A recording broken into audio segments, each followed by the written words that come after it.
आप सबको मेरा प्रणाम। मैं हूं रुद्रशेखर जोशी।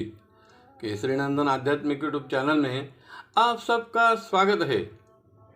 आज हम इस वीडियो में जानेंगे भगवान श्री विष्णु जी के एक ऐसे श्रेष्ठ मंत्र का अर्थ जो प्रार्थना के रूप में भी सभी भक्त कहते हैं। मंत्र इस प्रकार है। शांताकारं भुजगशयनं पद्मनाभं सुरेशं विश्वाधारं गगनसदृशं मेघवर्णं शुभांगं लक्ष्मीकान्तं कमलनयनं योगिभिर्ध्यानगम्यं वन्दे विष्णुं भवभयहरं सर्वलोकैकनाथं।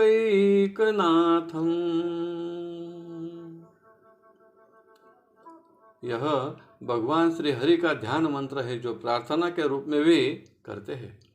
प्रार्थना शांत और शुद्ध मन से करनी चाहिए तो लाभ तो प्राप्त होते ही है। भगवान श्री विष्णु जी के गुण रूप लीला यश कीर्ति का गुणगान तो श्री हरिवंश पुराण, श्री हरिविजय ग्रंथ, श्री विष्णु पुराण, भागवत ग्रंथ ऐसे कई ग्रंथों में वर्णित है। उनके रूप भी अलग अलग है। जैसे कि नरसिंह अवतार महाभयानक और क्रोधी अवतार था।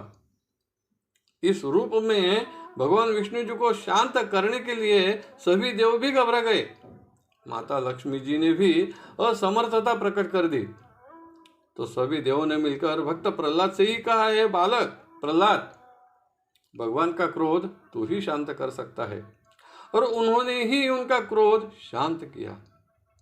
इसके विरुद्ध भगवान जी का जो रूप है उसी का वर्णन इस मंत्र में है, जिसमें पहला शब्द है शांताकारम, जिनका आकार यानी रूप शांत है। भगवान विष्णु जी योग निद्रा में होते हुए उनका रूप शांत होता है, इसलिए शांताकारम ऐसा कहा है। अगला शब्द है भुजग शयनम। भगवान विष्णु जी का निवास तो समंदर में ही होता है, वहां उनका रूप शयनीय अवस्था में होता है। शेष नाग ही इनकी शैया है, इसलिए भुजग शयनम ऐसा कहा है। अगला शब्द है पद्मनाभम। पद्म यानी कमल, नाभि से ही कमल का निर्माण हुआ है और उस पर भगवान ब्रह्मा जी विराजमान है। अगला शब्द है सुरेशम। सूर्य यानी भगवान देव, असुर यानी राक्षस दानव, ईश यानी ईश्वर स्वामी। अर्थात भगवान विष्णु जी सभी देवों के देव है, ईश है, स्वामी है, इसलिए सुरेशम ऐसा कहा है। अगला शब्द है विश्वाधारम, अर्थात विश्व को धारण करने वाले, विश्व का आधार जो है, सभी जीवों का, इस सृष्टि का और अनंत ब्रह्मांडों का एकमात्र आधार भगवान विष्णु जी है, इसलिए विश्वाधारम ऐसा कहा है। अगला शब्द है गगन सदृशम।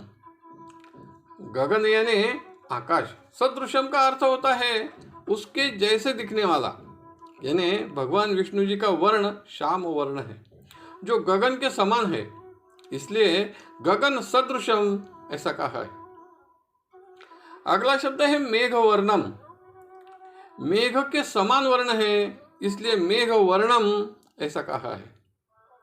अगला शब्द है शुभांगम, अर्थात शुभ अंग, शरीर रूप भगवान विष्णु जी का रूप मन को प्रसन्न करने वाला है, जिनके कर कमलों में शंख चक्र गदा और पुष्प है और यह भी सभी शुभ और मंगलकारी है, इसलिए शुभांगम ऐसा कहा है। अगला शब्द है लक्ष्मी कांतम।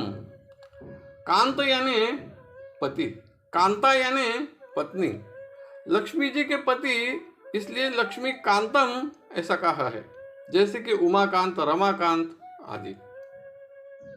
कमल नयनम, भगवान जी के रूप को, अंग को, किसी अवयव को दर्शाने के लिए कमल की उपमा कई जगह दी गई है, जैसे कि कर कमल, पद्माक्ष, श्री राम रक्षा स्तोत्र में भी श्री राम प्रभु जी का नयनों के लिए जो वर्णन है उसमें कहा है नव कमल दल स्पर्धी नेत्रम, वैसे ही यहाँ कमल नयनम ऐसा कहा है। अगला शब्द है योगी हृदयान गम्यम, योगी उन्हें ध्यान के द्वारा जान सकते हैं। भगवान को जानने और जानकर भक्ति करने के भी तरीके अलग अलग है। भक्ति, कर्म, ज्ञान और योग से भगवान को जाना जा सकता है, इसलिए योगी हृदयान गम्यम ऐसा कहा है। अगला शब्द है वंदे विष्णु।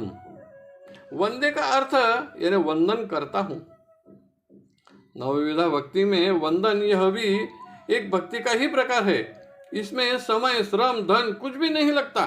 केवल क्षण भर भगवान के सामने दोनों हाथ जोड़कर शांत मन से, नम्र भाव से केवल वंदन करना चाहिए और वंदन करते समय प्रार्थना भी करें। श्री भागवत ग्रंथ में भक्त प्रहलाद ने केवल एक ही श्लोक में नवविधा भक्ति का वर्णन किया है। श्रवणम कीर्तनम विष्णु स्मरणम पाद सेवनम अर्चनम वंदनम दास्यम सख्यम आत्मनिवेदनम ऐसा कहा है। अगला शब्द है भव भय हरम। भव यानी संसार। हर व्यक्ति को संसार में किसी न किसी का तो भय होता ही है। धन, वैभव, मान, पद, यश, कीर्ति जो आज मेरे पास है वह किसी के पास चली गई तो मन को दुख प्राप्त होगा। लेकिन यह खो जाने का, नाश होने का जो भय रहता है उसे भगवान हर लेते हैं यानी नष्ट कर लेते हैं और अपने भक्त को धनवान, गुणवान, कीर्तिवान अपनी कृपा से कर देते हैं। इसलिए भव भय हरम ऐसा कहा है। अगला शब्द है सर्वलोकैक नाथम। लोक भी अनगिनत है, जिसमें मुख्य है पाताल लोक, भूलोक, देवलोक। देवलोक में भी सभी देव देवताओं के अलग अलग लोक है। जैसे कि भगवान विष्णु जी का वैकुंठ धाम या वैकुंठ लोक है, ऐसे सभी लोकों के एक ही नाथ स्वामी भगवान विष्णु जी है। इसलिए सर्वलोकैक नाथम ऐसा कहा है। इस प्रार्थना मंत्र का अर्थ यही समाप्त करता हूँ। आपको अगर अच्छा लगा तो ज़रूर लाइक करें, शेयर करें, सब्सक्राइब करें। धन्यवाद। नमस्कार। जय केसरी नंदन।